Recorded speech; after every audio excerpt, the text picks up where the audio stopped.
Genesis 3. Now the serpent was more cunning than any animal of the field which the Lord God had made. And he said to the woman, Has God really said, You shall not eat from any tree of the garden? The woman said to the serpent, From the fruit of the trees of the garden we may eat. But from the fruit of the tree which is in the middle of the garden, God has said, You shall not eat from it or touch it, or you will die. The serpent said to the woman, You certainly will not die, for God knows that on the day you eat from it your eyes will be opened, and you will become like God, knowing good and evil. When the woman saw that the tree was good for food, and that it was a delight to the eyes, and that the tree was desirable to make one wise, she took some of its fruit and ate, and she also gave some to her husband with her. And he ate. Then the eyes of both of them were opened, and they knew that they were naked. And they sewed fig leaves together and made themselves waist coverings. Now they heard the sound of the Lord God walking in the garden in the cool of the day. And the man and his wife hid themselves from the presence of the Lord God among the trees of the garden. Then the Lord God called to the man and said to him, Where are you? He said, I heard the sound of you in the garden, and I was afraid because I was naked, so I hid myself.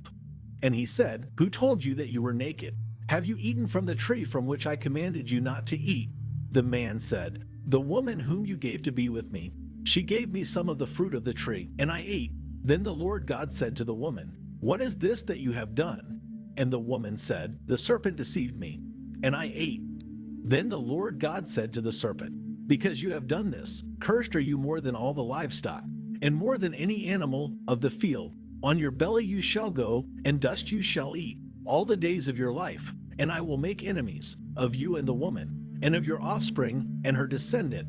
He shall bruise you on the head, and you shall bruise him on the heel. To the woman he said, I will greatly multiply your pain in childbirth. In pain you shall deliver children, yet your desire will be for your husband, and he shall rule over you. Then to Adam he said, Because you have listened to the voice of your wife, and have eaten from the tree about which I commanded you, saying, You shall not eat from it. Cursed is the ground because of you. With hard labor you shall eat from it all the days of your life. Both thorns and thistles it shall grow for you. Yet you shall eat the plants of the field.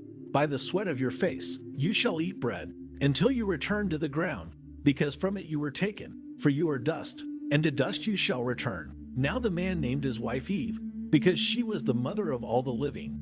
And the Lord God made garments of skin for Adam and his wife, and clothed them. Then the Lord God said, Behold, the man has become like one of us, knowing good and evil. And now he might reach out with his hand and take fruit also from the tree of life, and eat and live forever. Therefore the Lord God sent him out of the Garden of Eden to cultivate the ground from which he was taken. So he drove the man out, and at the east of the Garden of Eden he stationed the cherubim, and the flaming sword which turned every direction to guard the way to the tree of life.